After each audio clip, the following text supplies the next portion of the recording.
Welcome to the last video in a series of 10 called Schizophrenia Demystified. I'm Dr. Linda Snow-Griffin, a retired psychologist and the mother of a son with schizophrenia. The title of this video is, How Can We Make the World a Better Place for Those with Schizophrenia? Well, of course, if you're a research scientist, you could continue to improve treatment options. That would certainly be helpful.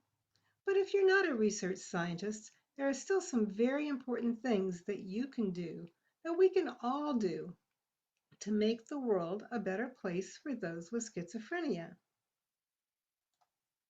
Dispelling myths is one of the most important things that we can do. Correcting misunderstandings is one of the reasons that I wrote my book, Hope in Learning: Our Journey with Schizophrenia, and why I'm doing these videos.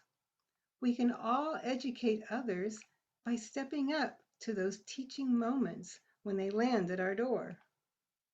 When friends or family make negative references about individuals with schizophrenia, share facts.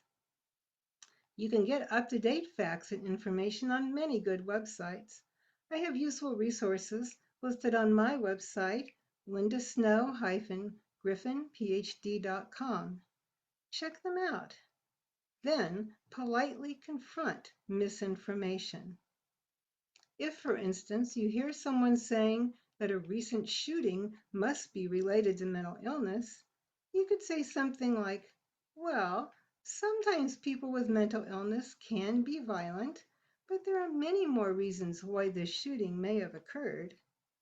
What I have read is that people with serious mental illness are more likely to be victims of violence rather than perpetrators. When you say something like this, you're planting seeds and correcting misunderstandings.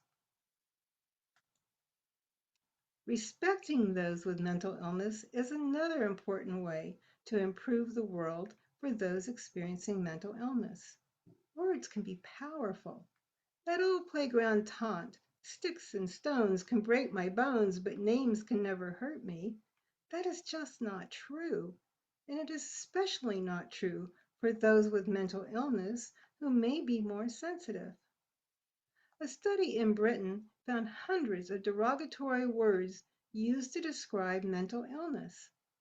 Making fun of someone who has hallucinations or unusual beliefs because of a mental illness is hurtful to them and hurtful to the people who care about them. It is inappropriate to joke about cancer or diabetes or make fun of someone with a physical illness. So why should we do this to people with schizophrenia? Verbal violence can be emotionally and socially hurtful. Respect also includes using the term schizophrenic as an adjective for a behavior or a symptom, not as a noun for a person who has schizophrenia. Someone diagnosed with schizophrenia is just that, someone who has the disease. They are not the disease itself, a schizophrenic. Again, using a physical health analogy, a person who has cancer is not called a cancer. Show compassion.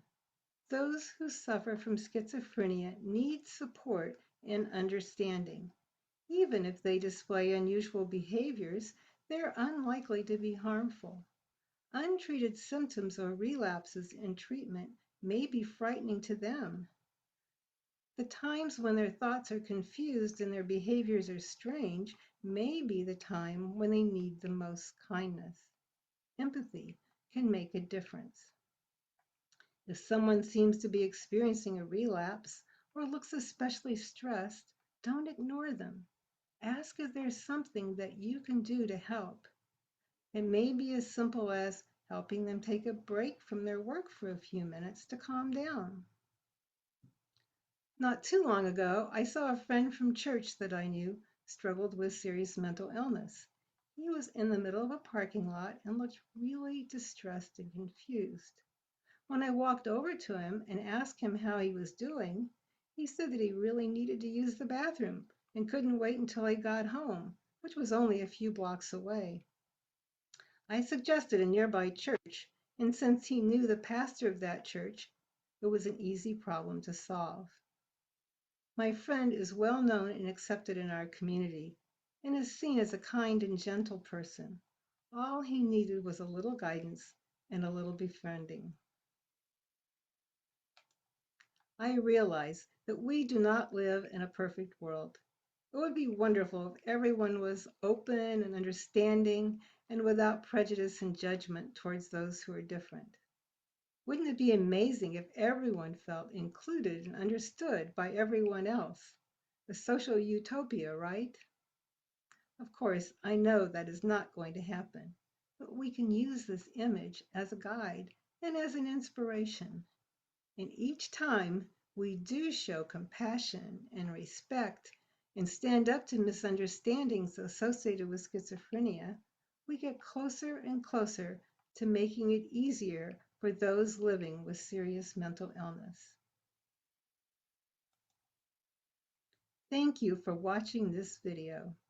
For more information about schizophrenia, visit my website, lindasnow-griffin.phd.com.